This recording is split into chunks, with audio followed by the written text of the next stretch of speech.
Over the last 2 weeks, the Election Express has been travelling to different parts of the country. In Mumbai, let's try and get a sense of what people on the sets of Singham feel about the battle for Your Vote 2014. Ajay Devgan joins us. Thank you so much, sir. It's great to have you with us. There's also Rohit Shetty. It's hot, it's humid, and I want to know what you think of the elections that are being fought outside. Hot and dusty there as well.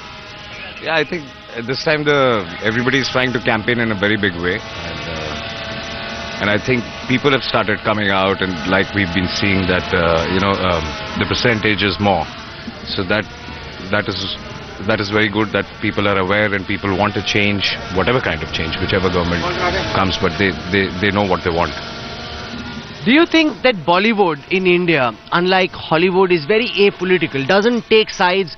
Is that a good thing? Is that a bad thing? Because in the West we see stars take sides, passionately campaign for candidates. That usually doesn't happen so much in India. Because we are a democratic country, but politicians aren't.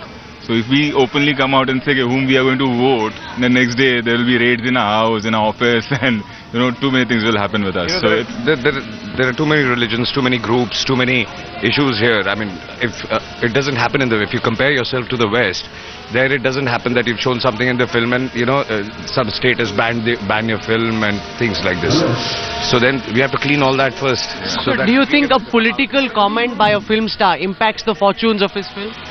I'm not talking about impacts. I personally believe that a film actor or whoever, a celebrity, they can influence people. So I personally feel that I have no right to influence people who to vote for. But you could, if you feel strongly about a candidate, that unless I am very sure or I am ready to take the blame after 5 years that sorry guys, I made a mistake. So as of now, there's no one candidate you're sure. I think there's a lot of awareness. The youth is the literacy rate has gone up and things like this. So I think they know what they're doing and what they want. So I think we should not influence them.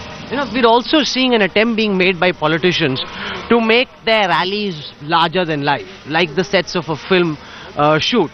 You've got jibs, you've got high definition cameras. Do you think that's impacting the way the message is being consumed? I think it's all about presentation now, that how they are selling themselves, where cricket is concerned or film is concerned, or now even politics. It's like how when our film is about to release, so we come out and promote our film, and we have different ideas to promote a film. So it's the same way they are following us. So Bollywood is relying a lot on marketing. So whose marketing is better, Bollywood or politicians? I think politicians. They have a bigger we don't have that kind of budget. The kind of budgets are there for the politicians to promote. We can't even think of that.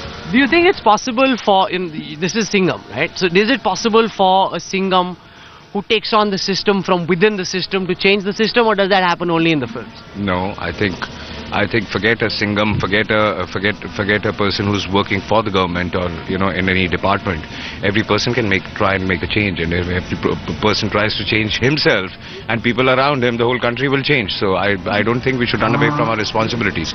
So you don't need to be a Singham to make a change also. A Singham can definitely make a change, but you just need to be an ordinary. No, but right now it is being assumed that Narendra Modi has superpowers like the Singham does. One guy taking on the entire system.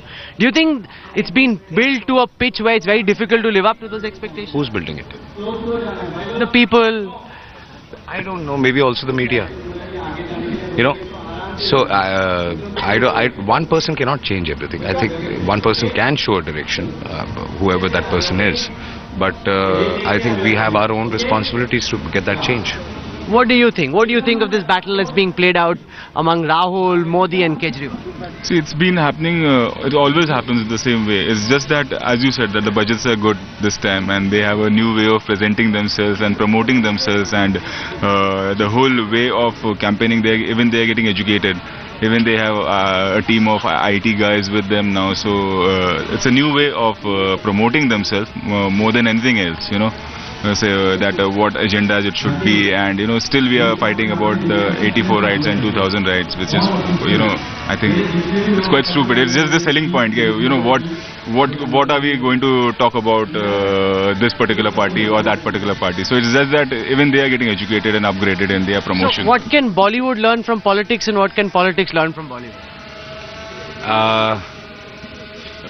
I wouldn't call it Bollywood, but yeah, we do learn a lot from politics, and a lot of our scripts are inspired from the good and the bad they do. So that is what we learn from them, and now I think we'll start learning how to market ourselves also. Bollywood needs to learn from politicians how to market themselves. Don't you think so? Or are they copying you and seeing how you go on an overdrive? What do you feel, honestly? Tell me? Who goes on a bigger overdrive? One of my big things is that Bollywood is now on a complete publicity overdrive when a film's coming out. Who's on a bigger overdrive, Bollywood or politicians? Politicians, any day, any day. You also think that? You see the kind of budgets. I mean, you keep surfing channels. It's just about elections, and it's good enough. I mean, because the media is trying to create that kind of awareness. Who's speaking what and saying what, and has been saying what and has done what. So that's creating a lot of awareness amongst people, youth, everybody. So that's what they're getting out. Well, hopefully they're not spending this money in the hope that they'll recover it from us later. Paisa vasool from all the taxpayers. But isn't that obvious? You think that's obvious? We're working for that. We're sweating for that. Yeah, everyone's sweating, and I must allow you to get back to your shoots. Thank you to both of you for joining us on the Election Express. Thank you so much. It's been a pleasure. Thank you.